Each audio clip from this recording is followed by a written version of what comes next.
Growing up without emotional love doesn't just hurt in childhood. It rewires your brain in ways that follow you into adulthood.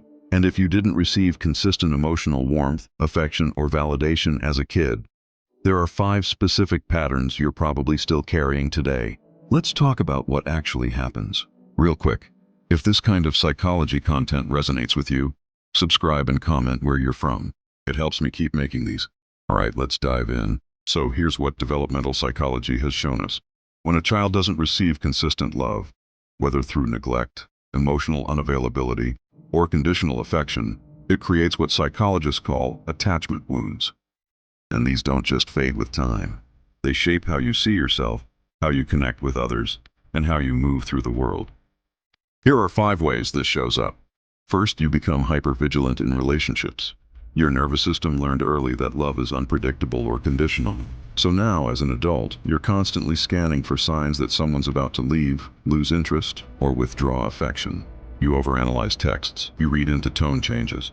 You brace for abandonment even in stable relationships. It's exhausting, but it's not paranoia. It's a survival mechanism that made sense when you were a kid trying to navigate unpredictable emotional environments. Psychology calls this anxious attachment, and it stems directly from inconsistent early caregiving. Your brain is still trying to predict and control what it couldn't control back then. The second effect is you struggle to actually receive love or compliments. Someone says something kind, and your immediate reaction is discomfort, disbelief, or the urge to deflect. Here's why. When you grow up unloved, your brain forms what's called a negative core belief. At a deep level, you internalize the message, "I'm not worthy of love." So when someone offers it now, it clashes with that belief. It literally feels wrong. Your brain rejects positive input because it doesn't match your internal programming. And this creates a painful cycle.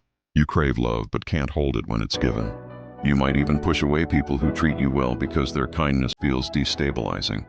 Number 3, you become an overachiever or a chronic people pleaser. If love was conditional growing up, you learn that your value depends on what you do, not who you are.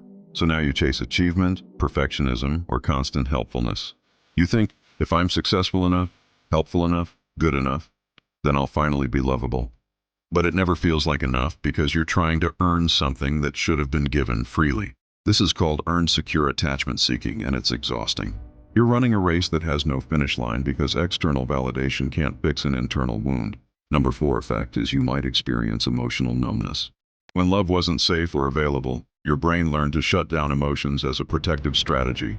If you don't feel, you can't be hurt. But now, as an adult, you find it hard to access deep emotions. You feel disconnected from yourself and others. Relationships feel shallow because you can't let yourself be fully present. It's not that you don't care. It's that caring once meant pain. So, your nervous system learned to stay neutral. Psychologists call this dissociation or emotional blunting. And it's one of the most misunderstood effects because from the outside you might seem fine, but inside you're far away from yourself. And finally, the 5th effect is you carry a deep fear of being a burden. If your needs were ignored, dismissed, or treated as inconvenient as a child, you learn to minimize yourself. Now, you apologize constantly. You don't ask for help. You hide when you're struggling. You'd rather suffer alone than risk bothering someone. Because at some point you internalize the belief that your existence, your needs, your feelings are too much. But here's the true psychology wants you to know. Having needs doesn't make you a burden. It makes you human. The people who made you feel that way were wrong. And unlearning this is possible. If you recognize yourself in any of these 5 effects, I want you to know you're not broken. You adapted to survive a childhood that didn't give you what you needed.